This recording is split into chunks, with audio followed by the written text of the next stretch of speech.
Obioma, Esimebe Adiwa, Makana Miria Babago, Industrial Revolution, Apatato Enugu, Opa Digital Economy, yeah. Agricultural Revolution, oh, yeah. Esinchekwa paper, Europe, Okoruzo Dimma, Europe, Asia Wike Maramba, Europe, quality education and all-round development, yo, Europe, and tomorrow is here, tomorrow is here, tomorrow is here, I know. It's been a flurry of people-oriented projects in Enugu State, as the state government expresses determination to actualizing its campaign promises to the people. Governor Peter Mba says the focus is to tackle poverty and youth unemployment in the state to improve the well-being of Enugu. We shall tell you what the state government is doing to turn around the fortunes of the states. The program is from the Lion Building, and my name is Chika Ubu. Please stay tuned.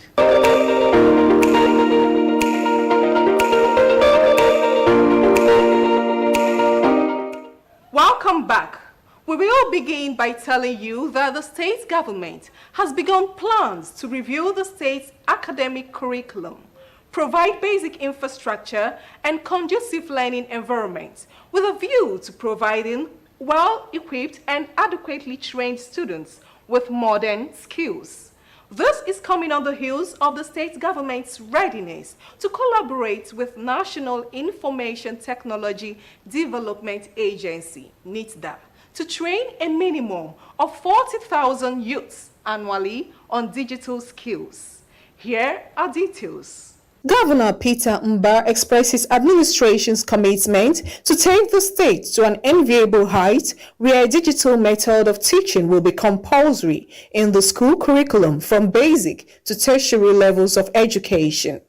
In order to achieve his lofty vision of growing the economy and achieving a 0% rate of poverty level, the governor promised to give more attention to the education sector in order to guarantee the future of the young ones and ensure they can compete favorably with their counterparts in other countries. And beyond growing our economy from the current levels of $4.4 billion $30 billion, and also working to eradicate poverty in Enugu. We've also expressed some ambitious programs in the education sector. We have a program in the education sector that focuses largely on early child learning. So we have a program we refer to as cut-off points.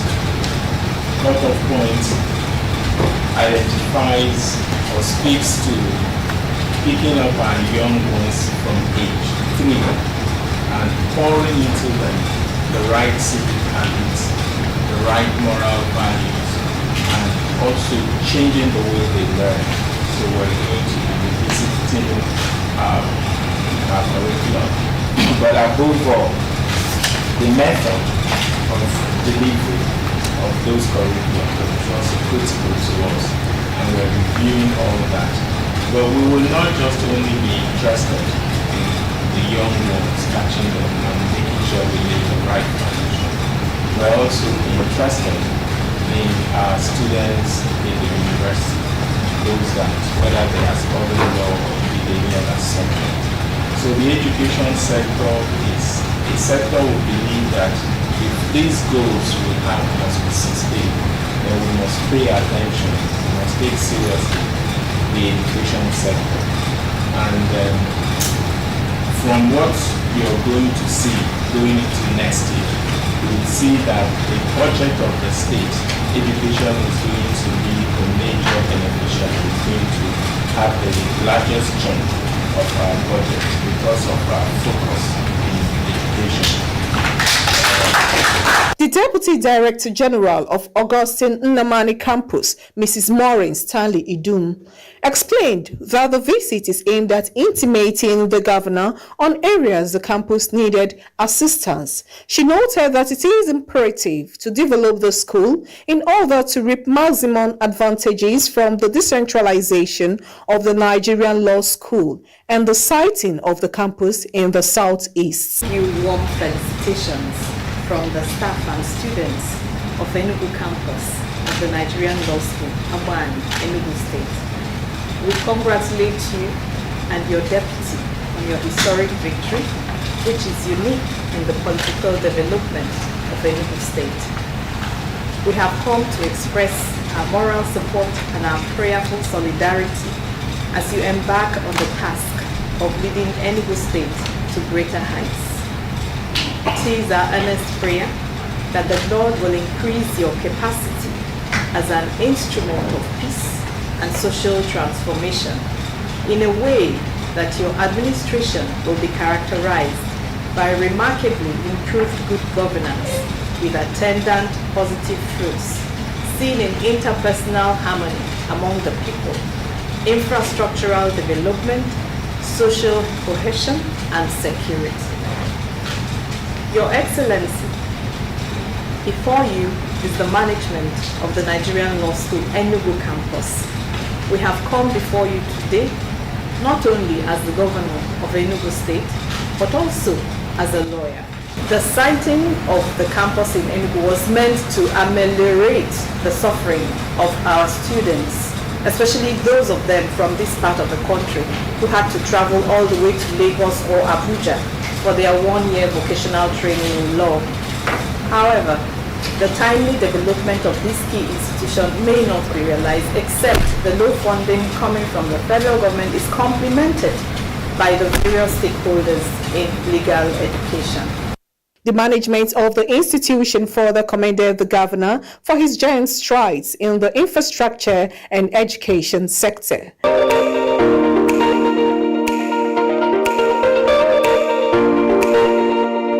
This familiarization visit by the National Information Technology Development Agency is to solicit for partnership with the state government to bring their vision of driving a digital economy to reality.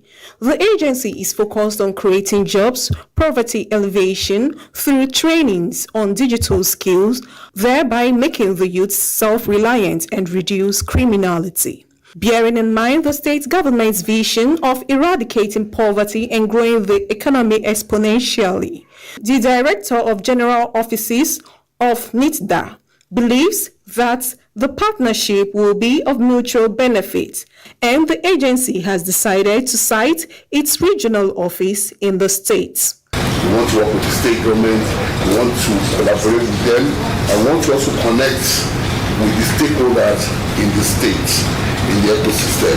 And also we want to share our strategic vision with the state and see how the state can also tap into our vision. Governor Peter Mba, who expressed delight at the proposed cooperation, acknowledged that digitization is one of the major ways of growing any economy in this 21st century, and this requires youths who are upskilled digitally.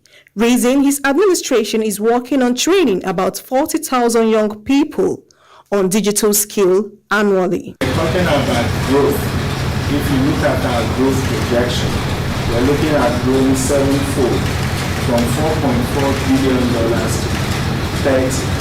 What is going to drive that growth is technology. It's not magic, okay? The exponential growth projection which only comes through intervention by technology.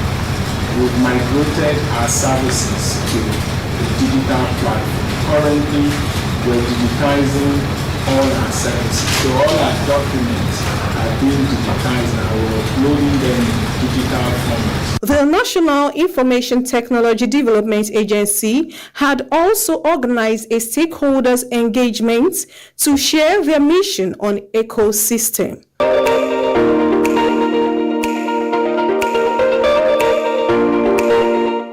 The Nigerian Navy has extended its policing function to Enugu State to help secure, attract investors and boost the state's economy.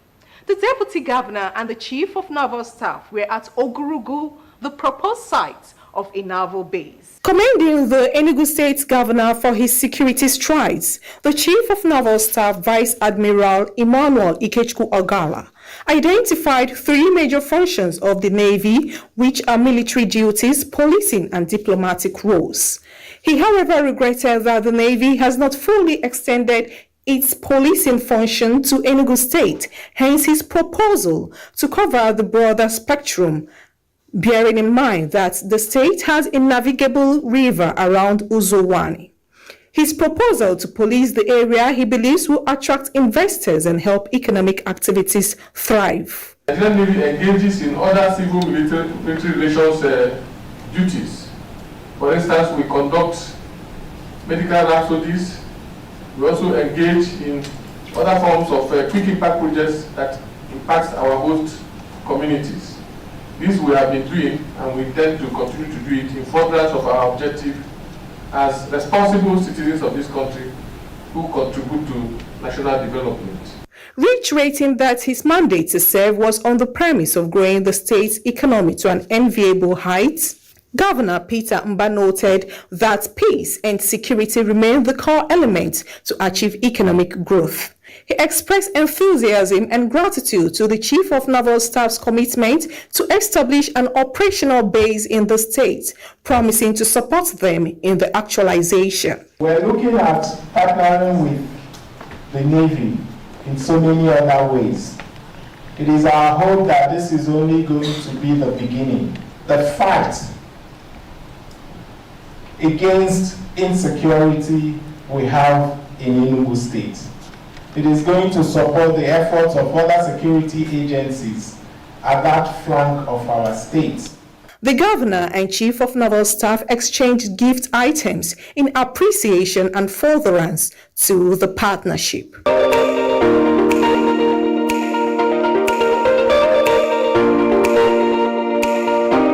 The Governor, who was represented by the Deputy Governor Ifeanyi Osai, applauded the move by the Nigerian Navy to invest in the Ogurugu River, which he believes that with the policing of the waterways, movement of goods and services will be cheaper and it will boost the state's economy. He further promised to give the Nigerian Navy all the necessary support to ensure the proposed project is realized. It is in our interest that we support them and partner with them to see to quick realization of the setting up of the naval base, to police our waters, and also for us to benefit from their inland policing activity of the Navy. The Chief of Naval Staff, Emmanuel Ogala, is of the opinion that their presence will give investors more confidence in using the waterways as a viable means of transportation and reassure them of their security. He assured that the setting up of a naval base at Ogurugu community will be given expeditious action, as it will benefit not only the southeast region but north central zone as well. We have seen the facilities left behind by the federal government, which can form as a starting point for us. We have seen the jetty already built by NIWA, which is one of the most difficult aspects of establishing a naval base, construction of a jetty, which has already been done. These two important facilities is like a springboard. So I believe that what we need is just to do the remaining paperwork, get all the necessary approvals. The Nigerian Navy is optimistic that with the collaboration of the state government, the project will come to fruition in no distant time.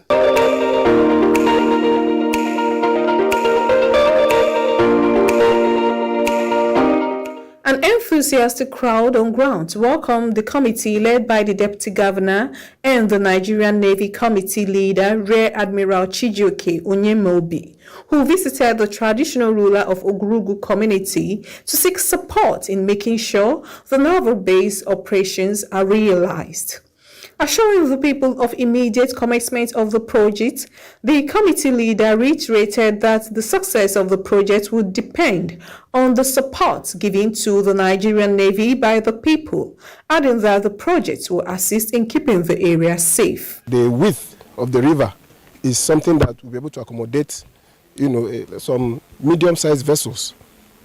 The depth is enough to accommodate our boats, and I think in a short while you're going to be seeing more naval presence along these waterways. Deputy Governor of Enugu State is optimistic that the proposed naval base will trigger economic growth, encourage exportation of their farm produce, and provide the much anticipated security in the community. The presence of the Navy, the security they will bring on the water corridor, businesses will begin to thrive. We all know that it's much more cost effective to move goods through the waters.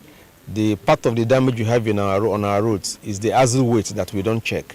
Economy is essentially road driven.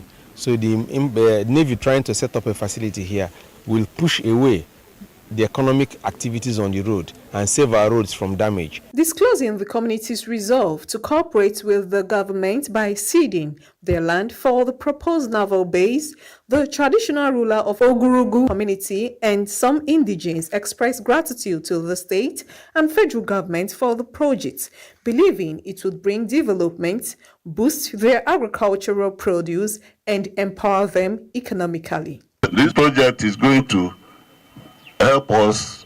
We know, we don't take it for granted. The committee members took a tour of the waterways which cuts across Kogi, Anambra, and Enugu states, where they disclosed that the river has all the requirements for the establishment of a naval base and all the naval facilities, as it is navigable, wide, and strategic.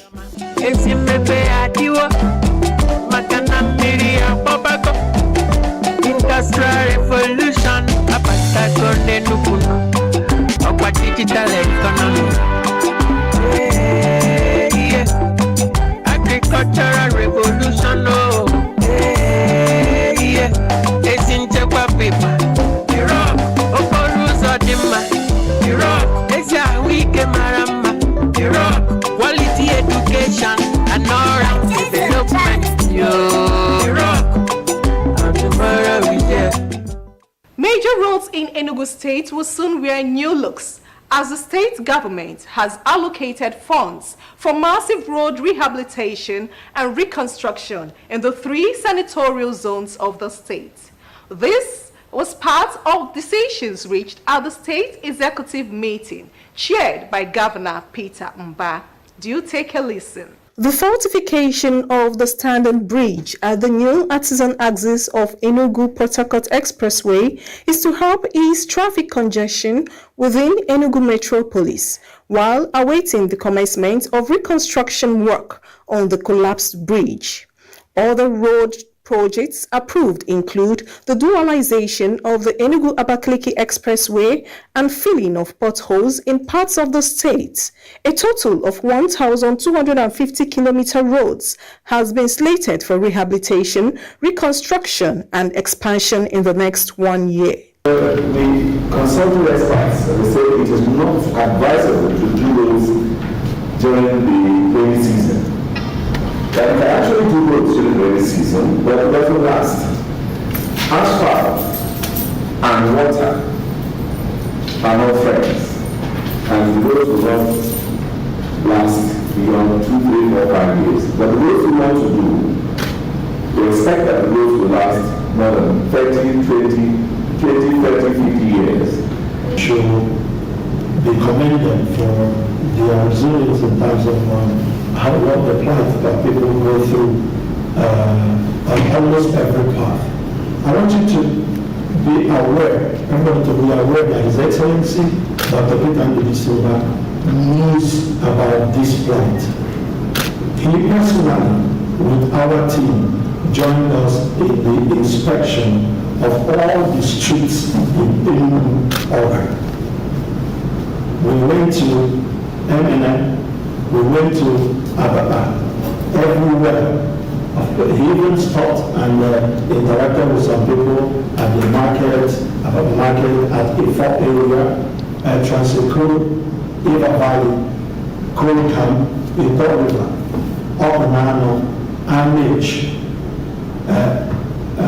Actual Layout, Kenyatta, Zik Avenue, Ogui Layout, Ogui Road, New Haven, Goshen area, the new Enugu area, and New Haven, Independence Land. So all these areas, we have identified the major bottlenecks and the reconstruction and rehabilitation of those roads will commence. In a bid to control environmental pollution, loss of vegetation, and attract investors, the state government has also commenced the sealing off of illegal mining sites and partnering with legal miners for revenue generation. And we enjoin those that are still belligerent about going on with illegal mining to take steps to acquire legal licenses for the operations. And when they have done this, because Enugu State is very safe for investment, Enugu State encourages investment. Once they have done this, they will now revert to the template that were provided for everyone undertaking legal mining. Of course, we've enumerated that the environmental, The e-ticketing initiative aimed at blocking loopholes is another means the state government hinted that will generate funds for the state.